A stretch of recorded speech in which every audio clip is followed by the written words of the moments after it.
નમસ્કાર વિદ્યાર્થી મિત્રો, આપણે તમને ગઈકાલે પ્રશ્નો જવાબ જે આપ્યા હતા એ પ્રશ્નોના જવાબની આપણે અહીંયા થોડી ટેલી કરી દઈએ મિત્રો.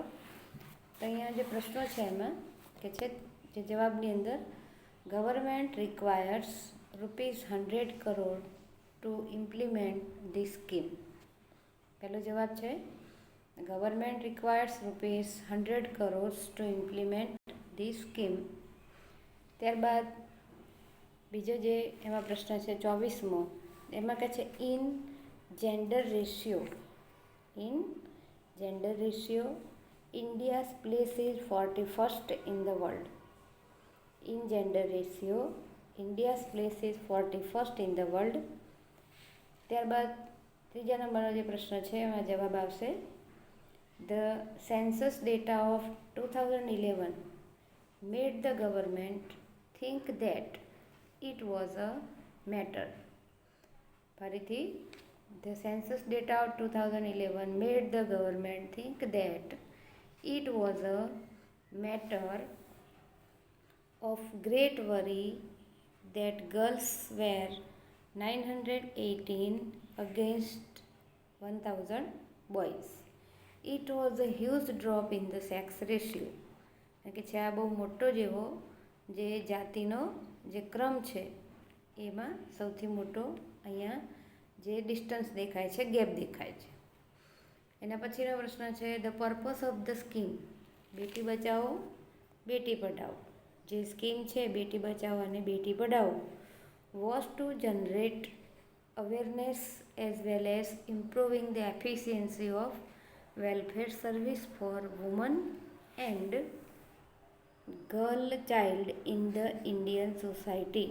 કે ભારતીય સમાજની અંદર, ભારતના સમાજની અંદર જે સ્ત્રીઓ અને છોકરીઓનું જે સ્થાન છે એમાં જાગૃતિ લાવવાનું, અવેરનેસ એટલે કે જાગૃતિ અને એમને આગળ વધારવા માટેનું આ એક સ્કીમ છે. ફરીથી જવાબ છે કે આ સ્કીમનો હેતુ શું હતો, તો કે સ્ત્રીઓ અને છોકરીઓને શિક્ષણની અંદર જાગૃતિ લાવવાનું. The purpose of the scheme Beti Bachao Beti Padhao was to generate awareness as well as improving the efficiency of the welfare service for woman and the girl child in the Indian society. છેલ્લો જવાબ છે the last call of the scheme was to eradicated female foeticide. તો કે છે the last call of the scheme was to eradicate female foeticide. તો મિત્રો આ રીતે તમારે એક પ્રશ્ન છે આપણે અહીંયા ક્લાસ વર્કની અંદર એક પેરેગ્રાફ એના પ્રશ્નો લખ્યા. તમે બીજા 2 પેરેગ્રાફ પણ લખ્યા છે ન્યૂઝ ક્લિપિંગના અને સાથે એના જવાબ પણ લખી દીધા હશે. કારણ કે દરેક ગ્રામર બુકની અંદર આ ટૉપિક આપણો છે જ. એમાં તમે કોઈ પણ ન્યૂઝ ક્લિપિંગના બીજા 2 પેરેગ્રાફ લખી શકો છો.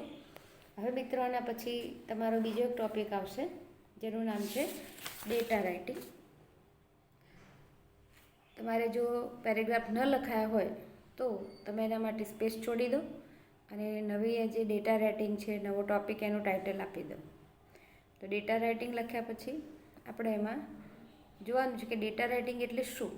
તો કે છે ડેટા રાઇટિંગને ઇન્ફોર્મેશન ટ્રાન્સફર અથવા ડેટા રાઇટિંગ કહેવામાં આવે છે, જેમાં નોન વર્બલ ટેક્સ્ટ તરીકે ગ્રાફ, ચાર્ટ, ટેબલ વગેરે પૂછાય છે, જેમાં જાતે 8 વાક્ય બનાવવાના રહેશે. અહીંયા આપણે પહેલું જ એક જોઈએ કે સૌથી બહુ વારંવાર પૂછાતો એવો એક અહીંયા ડેટા આપી છે. ડેટા એટલે મિત્રો માહિતી. તમારે ટાઇટલ આપી અને આ ડેટા રાઇટિંગ ખાસ લખવાની છે. એમાં આ રીતે તમારે બોક્સ પણ દોરવાનું છે, જેમાં બોક્સ દોરશો એટલે તમારે 3 જે આડા ખાના છે અને બીજા 3, 4, 5, 6 અને 7 એવા 7 ઊભા ખાના દોરવાના છે. પહેલું ખાનું છે એમાં નામ લખવાનું, બીજામાં એજ છે, ત્રીજામાં હાઇટ છે, ચોથામાં એના વાળ કેવા રંગના છે એ બતાવે છે, પછી એનો દેખાવ કેવો છે, પછી એનો પાસ્ટ ટાઈમ એટલે કે એ વધારાના સમયમાં શું કરે છે અથવા એની હોબી શું છે અને એનો વ્યવસાય શું છે. આટલી માહિતીના આધારે તમારે મિત્રો 8 વાક્ય બનાવવાના છે. જો તમે ધારો તો 8ના 80 પણ વાક્ય બનાવી શકો છો. તો અહીંયા પહેલું જે નામ આપ્યું છે એ ડેવિડ છે. ડેવિડની ઉંમર 62 વર્ષ, એની હાઇટ 5 થી 8 છે, એના વાળ છે શોર્ટ છે અને ગ્રે રંગના છે. પછી એનો દેખાવ સ્લિમ અને હેન્ડસમ છે. પોતે હોબીઝ તરીકે રીડિંગનો ટેવ છે એને. એનો વ્યવસાય ડેન્ટિસ્ટ છે, એટલે કે પોતે દાંતનો ડૉક્ટર છે. પછી બીજો છે એમાં છે ચાર્લ્સ. તો કે ચાર્લ્સની ઉંમર 28 વર્ષની છે, એની ઊંચાઈ 6 ફૂટ છે, એના વાળ છે લાંબા છે અને કાળા છે. દેખાવ ગુડ લુકિંગ એટલે દેખાવડો છે. હવે એને પાસ્ટ ટાઈમ અથવા તો હોબી શું છે, એટલે કે નવરો પડે ત્યારે એનો સમય કેવી રીતે પસાર કરે છે, તો કે બર્ડ વોચિંગ, પક્ષીઓનું ઓબ્ઝર્વેશન કરવું. અને એનો વ્યવસાય છે સ્ટોક બ્રોકર, એટલે કે કોઈ પણ જે માલ જથ્થો છે એનો એ દલાલ છે. આટલી માહિતી મળ્યા પછી મિત્રો તમારે 8 વાક્યો બનાવવાના છે. અહીંયા તમને ઉદાહરણ રૂપે કેટલાક સેન્ટેન્સ આપ્યા છે, તમારે બેઠા એ હાલ તો લખવાના. એ સિવાય તમે બીજા સેન્ટેન્સ પણ બનાવી શકો. તો અહીંયા આપણે તમારે આ બોક્સ દોર્યા પછી આ રીતે પહેલાં આવું બોક્સ દોરી દેવાનું. સૂચના ખાસ આપવાની, એમાં માર્ચ 2010 નથી લખવાનું, ખાલી આટલેથી સૂચના લખવાની. ફ્રોમ ઓલ ટેક્સ્ટ પણ નહીં લખવાનું. તમારે માત્ર study the following table and write about the 8 sentences to based on it. પહેલાં સૂચના લખવાની, પછી આવું ટેબલ બનાવવાનું છે. અને હવે એના ઉપરથી કેવા વાક્યો બની શકે આપણે લખીએ. તો અહીંયા David is 62 years of age while Charles is 28 years of the age. પહેલું વાક્ય બની ગયું. તમે સીધું સાદું વાક્ય બનાવી શકો કે ડેવિડ ઇઝ 62 years ઓલ્ડ. બીજું વાક્ય બની શકે ચાર્લ્સ ઇઝ 28 years ઓલ્ડ, એ પણ બની શકે. યર્સ ઓફ એજ પણ લખી શકાય. સીધા સાદા પણ બનાવાય. ને આ રીતે થોડા કોમ્પ્લિકેટેડવાળા, એટલે કે થોડા મોટા વાક્યો બનાવી શકાય. બીજું છે David is 30 years older than Charles. હવે કે છે અહીંયા આપણે આ લોકોએ ડિગ્રીનો ઉપયોગ કર્યો કે ડેવિડ છે 30 years ઓલ્ડર. ઓલ્ડર એટલે ઘરડો નહીં પણ મોટો. ડેવિડ અહીંયા ચાર્લ્સ કરતાં કેટલા વર્ષ મોટો છે? 30 years, 30 વર્ષ મોટો છે. પછી હાઇટ વિશે વાત કરી.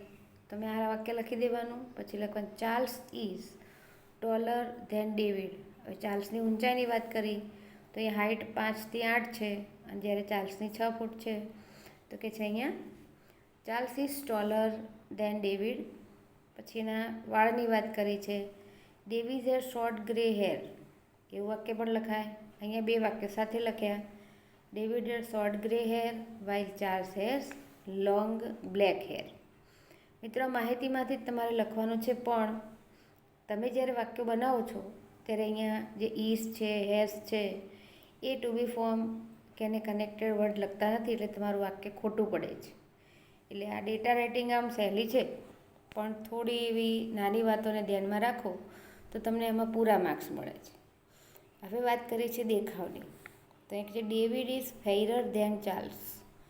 ડેવિડ કે છે ફેઇરર એટલે વધારે દેખાવડો. એ ચાર્લ્સ કરતાં કેવો છે? વધારે દેખાવડો છે, કારણ કે પેલો સારો દેખાવવાળો છે, જ્યારે ડેવિડ છે પાતળોય છે અને દેખાવડો છે. એટલે લખ્યું છે કે David is fairer than Charles. પછી ડેડ્સ પાસ્ટ ટાઈમ હોબી. હવે ડેવિડની જે પાસ્ટ ટાઈમ હોબી છે એ રીડિંગ છે, while Charles is bird watching. આમાં પણ તમે 2 જુદા જુદા વાક્યો લખી શકો કે David's past time hobby is, અહીંયા રીડિંગ છે. બીજું લખવાનું કે Charles past time hobby is bird watching. પછી લખ્યું છે ડેવિડ ઇઝ અ ડેન્ટિસ્ટ. આ એનો વ્યવસાય છે એ લખ્યો આપણે અહીંયા. ડેવિડ ઇઝ અ ડેન્ટિસ્ટ, જ્યારે Charles is a stock broker. તો આ રીતે મિત્રો તમે આવા સેન્ટેન્સ લખી શકો. આ ડેટા રાઇટિંગના તમે આટલા વાક્યો લખાયા છે. એ વાક્ય સિવાય તમે બીજા પણ સેન્ટેન્સ જાતે બનાવી શકો, કે અહીંયા તમે સરખામણી કરી શકો અહીંયા વાળની અને એના દેખાવની. પછી જે માહિતી છે એ પ્રમાણેની. અહીંયા વાઇલથી જે વાક્ય જોડ્યું છે એ વાઇલના બદલામાં તમે ફૂલ સ્ટોપ મૂકી શકો. David is 62 years of age. પછી બીજું વાક્ય Charles is 28 years of age પણ લખી શકો છો. અને આ રીતે 8 સેન્ટેન્સ તમારા ફરજિયાત બનવા જોઈએ, કારણ કે એક સેન્ટેન્સનો અડધો માર્ક્સ હોય છે. તમારે મિનિમમ 10 સેન્ટેન્સની ટેવ પાડવાની, કે જેથી કરીને તમે બીજા 2 વાક્યો જે છે 2 સેન્ટેન્સ એક્સ્ટ્રા લખી શકો. હવે એના પછી મિત્રો એક જે ચિત્ર છે એના વિશેની માહિતી જોઈએ આપણે. તો અહીંયા જે ચિત્ર આપ્યું છે એમાં સૂચના આવી આવશે, પણ આપણે ચિત્ર દોરી ના શકો તમે, એટલા માટે ક્યાંક આવું ચિત્ર છે આપણે તરત દેખીએ કે એ ગાંધીજીના 3 વાંદરાની વાતો છે, પણ એ સિવાય તમને બીજી એક ડેટા લખાવીએ. તો અહીંયા જે ડેટા છે એમાં એનું ટાઇટલ આ રીતે આપો કે study the following table and write about 8 sentences to based on it. હવે આ ડેટા જે છે એમાં તમારે 4 ખાના દોરવાના છે, અને 4 ખાનામાંથી પહેલું છે પ્લેયરનું, બીજું સેન્ચુરીસ, ત્રીજું રન્સ અને ચોથું છે મેન ઓફ ધ મેચ. હવે પ્લેયરમાં લખવાનું તમારે પહેલામાં સચિન, બીજામાં સહેવાગ, ત્રીજામાં દ્રવિડ અને ચોથામાં Ganguly.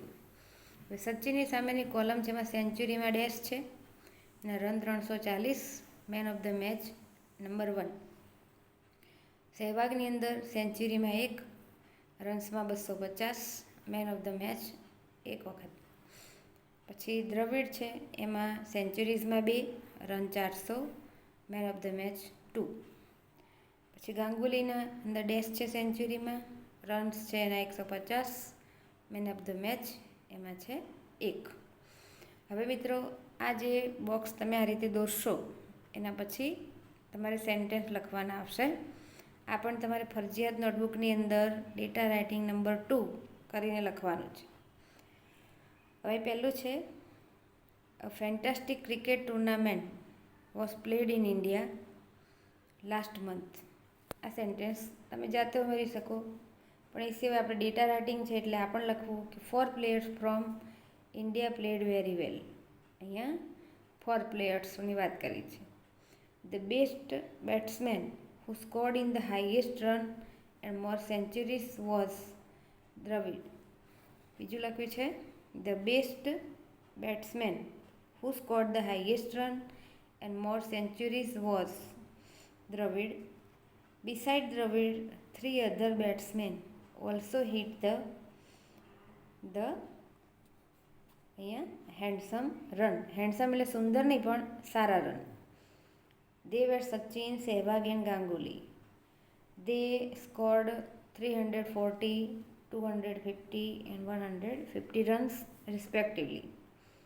But no other batsman performed so well as Dravid. He was also awarded the Man of the Match award twice. અહીંયા આપણે આ ડેટાના આધારે લખવાનું છે મિત્રો, તો આ રીતે લખે છે. તમે એમ પણ લખી શકો કે there are 4 players details in this data writing. Sehwag has scored the 1 centuries. Dravid has scored the 2 centuries. પછી બીજી રીતે પણ લખી શકાય કે Sachin had scored the 340 runs. Sehwag has scored the 250 runs. એટલે મિત્રો તમે આમાંથી વાક્યરચના પ્રમાણે સારા એવા સેન્ટેન્સ બનાવી શકો છો અને એને ગોઠવણી કરી શકો છો. અહીંયા આને સીધું જ તમારું જે 12મા ધોરણનું લેવલ છે એ આધારે વાક્ય બનાવે છે, એટલે આ રીતે પણ તમે સેન્ટેન્સ લખી શકો. તો આ જે ડેટા રાઇટિંગ છે એમાં અહીંયા ઉલ્લેખ નથી કર્યો કે ટુર્નામેન્ટ છે એટલે આપણે એ વાક્યને ન ઉમેરીએ તો પણ ચાલે, પણ 4 players from India played very well. પણ આપણે એમ પણ લખી શકાય કે there are 4 players in this data writing in this table information, એવું પણ લખી શકાય છે. તો આ રીતે તમારે આ પેરેગ્રાફ પણ મિત્રો લખવાનો છે. ફરીથી એકવાર, fantastic cricket tournament was played in India last month. 4 players from India played very well. The best batsman who scored the highest run and more centuries was Dravid. Beside Dravid, 3 other batsmen also hit the scored 340, 250 and 150 runs respectively.